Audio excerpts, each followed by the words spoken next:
Alright, well, welcome back everybody. So today is going to be one of those all over the place videos. I'm going to try to knock out several little quick afternoon chores and just kind of bring y'all along for the ride. So we're going to start down at the wood rack where I've got some issues going on that we're going to address that I really need to get on top of. Got a couple other little chores. I want to show y'all a couple things. The grass seed that we planted, it's coming along. We're getting a lot of rain. I want to show you the food plot, how it's coming. I'm going to cut a little okra out of the garden, and like I said, do at least a couple things down the wood rack. So it's going to be one of those all over the place episodes, but we'll try to make it as interesting as we can. Thanks for watching.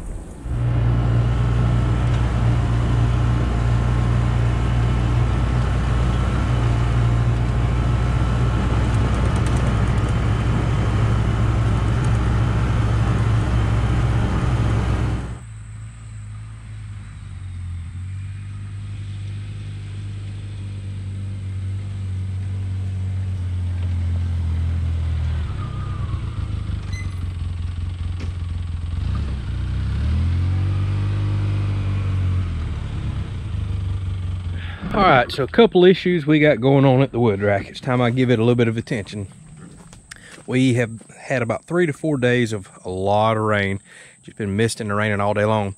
I don't know if you can tell the color difference on this side of the rack versus this. And that's because I have a roof that is leaking on me here. I have this entire roof pitched slightly going that direction, but it's just not pitched quite enough. So I'm noticing this seam is leaking. If I get a heavy rain, so we're going to seal that today. And if I remember correctly, I think that seal, no, this seal right here, I see a small little drip that comes down the edge of that pile. We're going to for sure seal that one. Also, because the ground has gotten so wet, I mean, I'm just sinking in the ground with my boots. I don't know if y'all can see that. We've got a lot of rain. This wood rack or pile has actually fell over, so I need to get that stacked back up. I've got those on landscape timbers.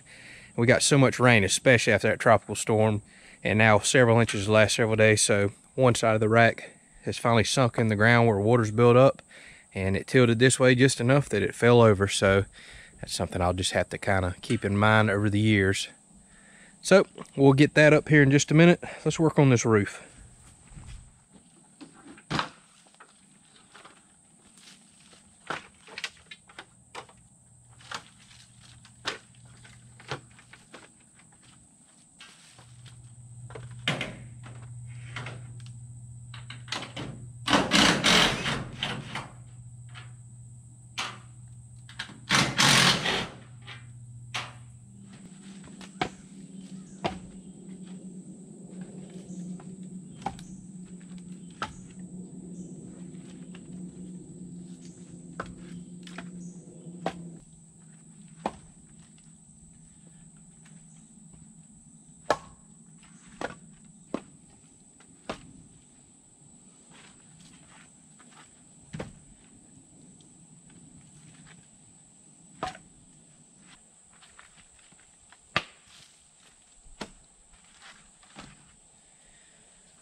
So typically when I get to a top of a rack of wood, I like to take an old thin piece like this, find somewhere, wedge it in there to kind of keep this from falling over. And I've got another piece right here done the same way. And I guess I just didn't do that last time because that probably would have kept it from falling over. So this time the rack looks a lot straighter. I've got it further back underneath the tin than the rest of them to try to put more lean on that back timber. Once I clear this rack out next fall and the ones beside it that are on the same timber, I'll probably put some rock or something down, level this out, and kind of see where the timbers have settled. Make sure this doesn't happen again in the future. So while we're down here, this is just all scrap. Some of this I actually will burn. We just had a fire the other night, even though it's been like 95-degree days, but mosquitoes were so bad. We decided to light a fire, and it was quite enjoyable once the sun went down. Still got a little bit over here to split, and then we're kind of out of firewood. We've already been digging into this rack with a couple little fires that we've had. Like I said, it's kind of a weird time of year for that, but we just love having a fire. I've been waiting for some more cherry to blow down to finish this little rack out. Cherry does dry pretty quick, so even if I split some now, I'd be fine with burning it later on. But as you can see, I still have a decent amount of oak left, but I've got a couple racks that need some wood. just waiting because it's summertime.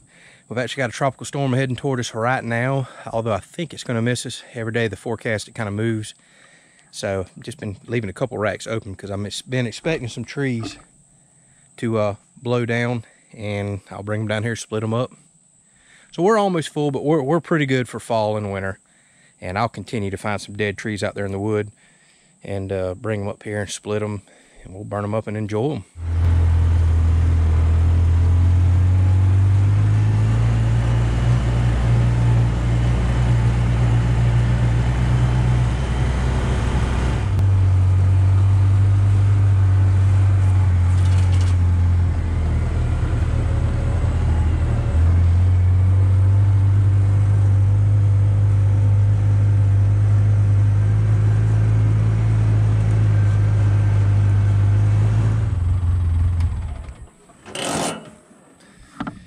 All right, so if y'all been following along and watched me plant the food plot, you knew that there was a lot of volunteer millet that come up. And now that we've got some good rain on it, it has exploded in growth. It's still dark green.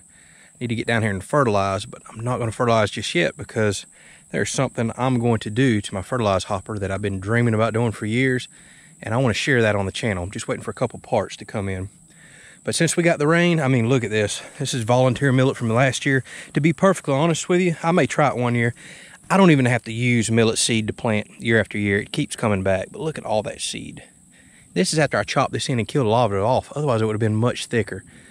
So I may see how cheap I can do a plot one year. I'm sure a lot of y'all would enjoy that.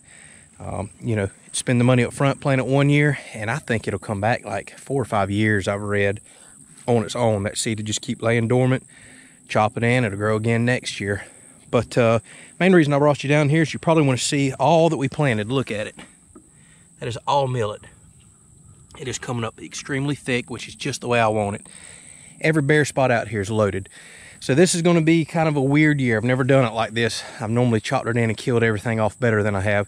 So a lot of this millet seed is going to be ready well ahead of season. So what I'll probably do is come out here in the middle where it's really thick. We always sit under the trees so we don't shoot that far anyways. And I'll just start mowing strips, putting seed on the ground, getting the dove in early. And these edges to where there's going to be young tender growth that'll be ready about the time of the season, over there and over here, I'll save that till last. So this may actually work out in my favor. Start mowing some strips 4 weeks ahead of the season, mow some more strips 2 weeks ahead of the season, have it all on the ground right when the season starts. Guarantee I'll have dove here. I'm already seeing quite a few fly in and out in the afternoons because they're just coming and getting what little bit of seed didn't get packed in. So it's coming up nice, it's coming up thick. Once I hit this with fertilizer, oh man, it's going to take off, especially if we keep getting these rains. Planted this up here, it's got a little more grass and weed in it, but it doesn't matter. I mean, yes, that's weeds, but all this down here, that's millet that's coming up. It's doing okay, not really worried about it. I mean, look at all this volunteer millet. Pile of seed up here as well. So I'll probably go ahead and mow this entire section, put it on the ground well before the season. Dove will still come to it. I'll let people sit up here in the trees, and then we'll have a little bit fresher field out here for people to sit along these trees. We can't support many shooters out here, and you got to be real safe. Can't shoot low birds being on either side of the field. But last year we had a really, really good shoot. So I'm hoping we can do that again this year. Liking what I'm seeing, although seed is ahead of schedule. Some is not. I really think it's going to work out.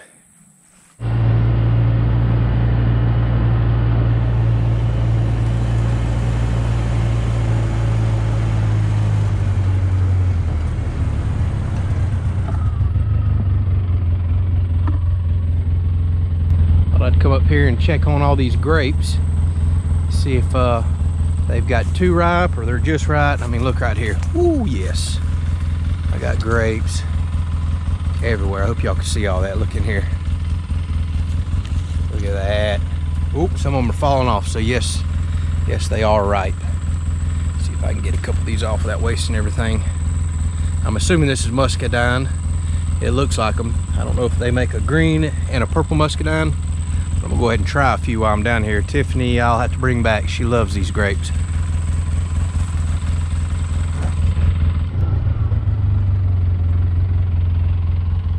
Take another quick look at these persimmons, see how they're coming along. I mean, just loaded.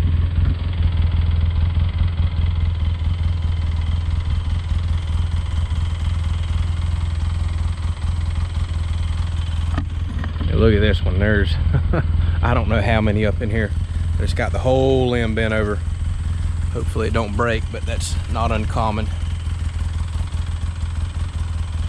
So I'm starting to see just a couple turning. They still have a little while. I mean, there's hundreds, if not thousands, in this one tree alone. I just see them everywhere. Some of y'all mentioned doing wine. I don't know if we'll get around to it this year, but I've been extremely curious about doing persimmon wine. I think I will look up and see how you could possibly do that.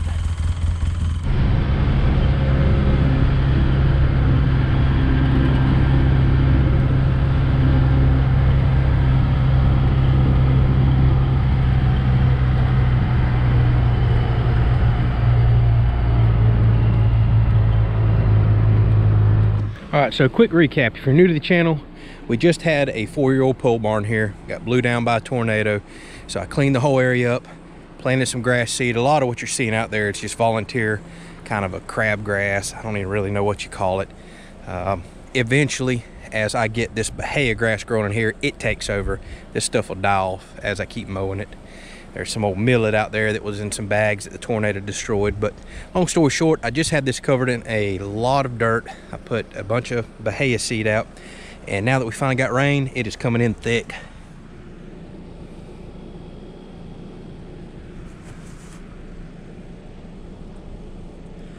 So those tiny little sprigs is all the bahia seed that's coming up, and I see it everywhere. Very hard to pick up on this camera. It does take a while to grow and establish. But I'll give it a little bit to grow, then we'll start mowing this, knocking down this other nastiness, and it'll come in thick year after year after year. And if I have any bare spots, which it doesn't look like I do at all, I'll overseed it some. But eventually, this whole area will look just like yard. When I first bought this property, this was all just cropland. I took the time to level every bit of it, mow it all down, disc it all in, level it, and planted all this grass seed that you see myself. So I have full confidence this is going to wind up looking just like this by next year. All right, head out to the old garden that's just about burned up and done. We'll have a future video on this. Cut the last of this okra. It died off for a while. I didn't think I was going to get any. Then it's come back really strong, where I'm getting like 2.5 gallons a day. Now it's kind of dying back off again, which is no problem because we are just about out of freezer room. But we decided we'd go ahead and stick every bag we could possibly fit in there because Tiffany just loves okra. And I like it too.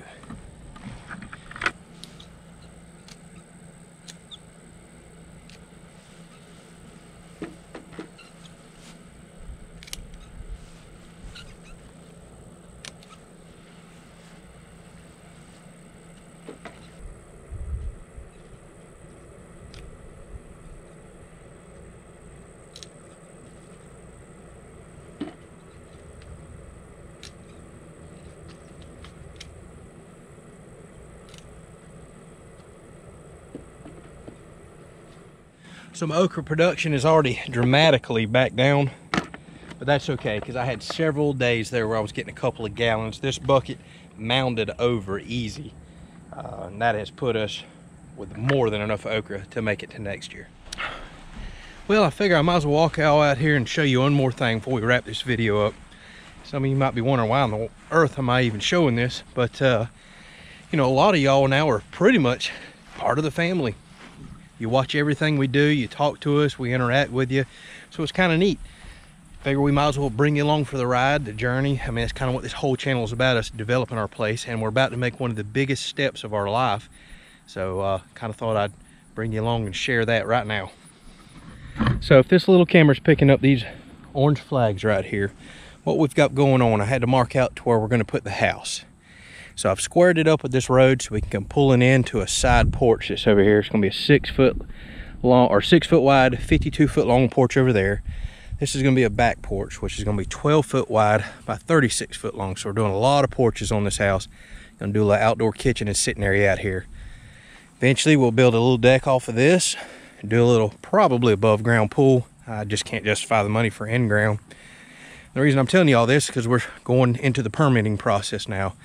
We're working with the bank. We had the guy come over today. He's marking out and did soil samples and tests where we can do a septic system. And luckily, all that passed with flying colors. We We don't have to do nothing above ground. It's got the proper amount of drainage and good type of soil. I don't even know the details behind it, but he pulled a lot of core samples out here, and it's a good free draining soil. I was worried there was gonna be a lot of clay there. All right, so if you look back from the flag this way, back this direction, so you kind of see where the house is. And for me to be OCD, nothing is laid out north, south, east, or west on this property. I've explained that in some videos in the past. I mean, north and south, it goes this direction. The buildings kind of go that direction. The house is going to kind of do its thing a different direction. But the whole reason we've got this set up here is, one, we did it to the road. You're going to drive in only one that looked nice and symmetrical and squared to the road as you pull in and park all over here. And we're building a nice back porch here. So like I said, it's going to have kind of a outdoor seating area. I'm going to do a little outdoor kitchen. I'm going to have a big porch down the side of the house. Overall, the inside of the house is pretty small, but under roof probably seems kind of large to some people. But the whole reason we want it just like it is for this view. And I know you're looking at this big oak going, what view? Well, I've talked about that in a few episodes too. I'm going to get out here in another couple months as soon as it starts cooling off and clean out all that underbrush underneath that big, beautiful oak. And I'm going to clear the limbs probably 10 to 12 foot up, so you can sit on this back porch, look out across that pasture, and we can watch horses, cows, whatever other animals that we have out there. I'm going to clear out some of this corner over here too, so it'll just be a nice, beautiful view. There's a hill back there behind this that you can't see right now, so I can just envision sitting out here in the afternoon cooking, looking at that, come out in the morning, have some coffee. That's just kind of what we want. This is the life that we choose to live. So we don't have an official start date on the house, but it wouldn't surprise me if we're breaking ground, and I'm just gonna take a wild guess, 4 to 6 weeks. So we'll share that along the channel here. I think the builder's telling us he thinks he can get it done in 6 to 7 months. He's been building a lot of houses that quick. That just seems crazy quick to me. I know some people build them even quicker. So we'll have a lot of videos on that, just kind of showing the house back here behind us, all the little things that come along with that, the trials, the tribulations. There'll be some happy times and some unhappy times, I'm sure. I've always heard building a home is, one of the most stressful and aggravating things you'll ever do in your life. And I'd imagine there's a lot of truth to that. I've seen plenty of family members and friends go through that. So thank y'all so much for watching. Hopefully you enjoyed this little all over the place episode. It's just kind of some afternoon chores and things that we do. We'll get back to doing some projects and building this coming up weekend.